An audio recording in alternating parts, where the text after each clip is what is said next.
I won't go into your TNA run because we're running out of time, but overall, are you happy that Dixie Carter's out of power there? Because I understand you didn't have a good experience. What a missed opportunity. To start a wrestling company, today especially, it takes a fuckload of money, and it takes a fuckload of talent, and it takes a great network, and it takes a lot of luck. She had the money. She had as much money, if not more, to compete with Vince than Vince had, with Pan Energy being behind her. Talent. You go through that dressing room, the people they had in that dressing room over the course of time. More star power at one point than WWE had. By far. Then you look at the people they had there behind the scenes. A litany of people, knowing what's up and what's down, knowing how to move this company forward. At no time did she ever take any of it that I was ever aware of. She used to come to me, I was the head of talent relations. She used to come to me every week and say, Vince Russo wants to do this in this match. What do you think? And I'd look at it and think, well, I know where the storyline's been. And I'd say, well, if you do that, then you're going to have to turn this guy heel because, and I'd explain it. And then if you don't do that, then 2 weeks down the road, you're going to have to do that. And I would explain the psychology and everything to her. Not one time in 5 years did she ever take my advice. 2 weeks later, or 2.5 weeks later, we'd come back to do that taping. She would say, you're right. The fans are shitting all over it. To her, that was the 23 people that was on the internet talking about TNA on a blog somewhere. 23, the fans are all shitting on it. Then you'd give that advice to her, and she wouldn't take that advice. The first night, I guess this sums it all up as to why TNA never ever worked.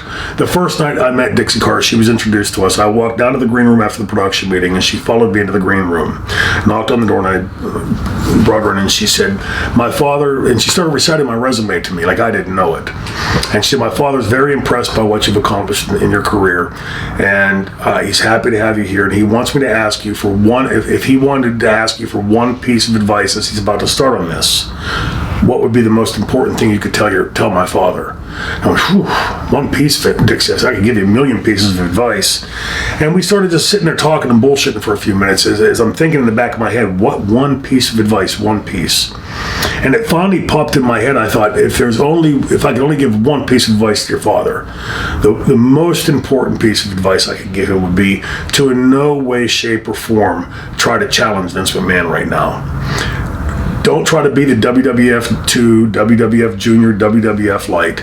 Be TNA. Be the original TNA. And I said, and where I made my mistake was, I continued on, I said, like ECW, we went for the 18 to 49 male demographic, while Vince went for the tweeners. And we owned them. And I said, there were less of them, but their money was as green as anybody's. No sooner did I finish that sentence, and here was Dixie Carter's response. Why would we want to copy ECW after all they failed?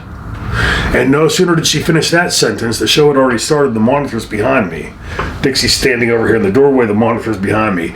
Whatever happened in the arena, the crowd starts chanting, ECW, ECW. So I didn't even answer, I just stepped back. I looked at the monitor, and I looked back at Dixie. I looked back at the monitor, and I looked back at Dixie, and went right over her head. How could you be in professional wrestling and believe that ECW was a failure? Financial, yeah, and for a million reasons. But you don't hear fans chanting WWF or NWA today, and you never will. You still hear them chanting ECW almost 20 years after its demise. That sums it up to me about as much to show you it's hard to be more clueless than that. And Dixie Carter was that.